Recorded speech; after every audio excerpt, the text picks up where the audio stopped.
தினமொரு வசனம்.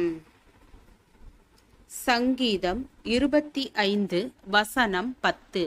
கர்த்தருடைய உடன்படிக்கையையும் அவருடைய சாட்சிகளையும் கை கொள்ளுகிறவர்களுக்கு அவருடைய பாதைகள் எல்லாம் கிருபையும் சத்தியமுமானவைகள்.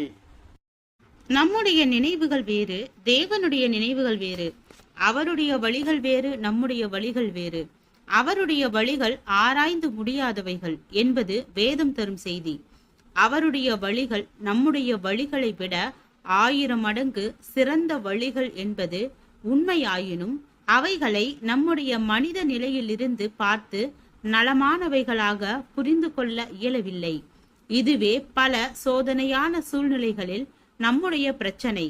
ஒரு விதமான ஒரு விமான ஓட்டியோ அல்லது கப்பலை ஓட்டுகின்ற மாலுமியோ தங்கள் வாகனங்களை ஓட்டி செல்லும் பாதைகளையும் விதங்களையும் நமக்கு சொன்னால் அவை புரிந்து கொள்ள முடியாதவையே.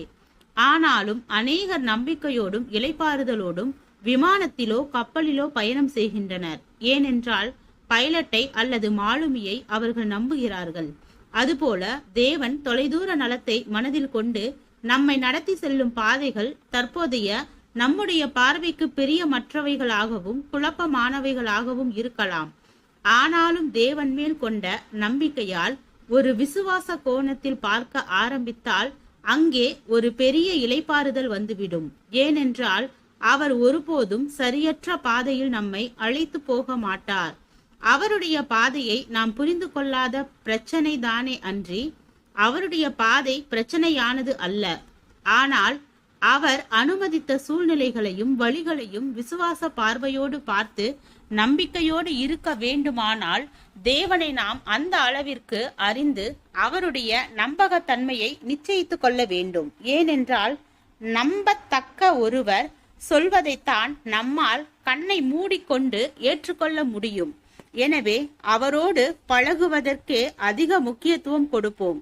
கானானுக்கு செல்வதற்காக தேவன் தெரிந்து கொண்ட பாதையும் அவர்களை நடத்தின விதமும் வித்தியாசமானது.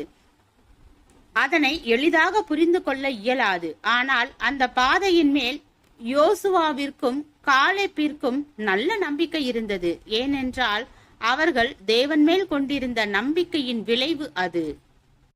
ஜெபம். தேவனுக்கு ஸ்தோத்திரம். தேவனே, நாங்கள் எங்களுடைய வாழ்க்கையில் எங்களுக்கு ஏற்படும் எல்லா இக்கட்டான சூழ்நிலைகளையும் கடந்து எங்களை பாதுகாத்து வழிநடத்தும் என் தேவாதி தேவனுக்கு நன்றி. ஆமீன்.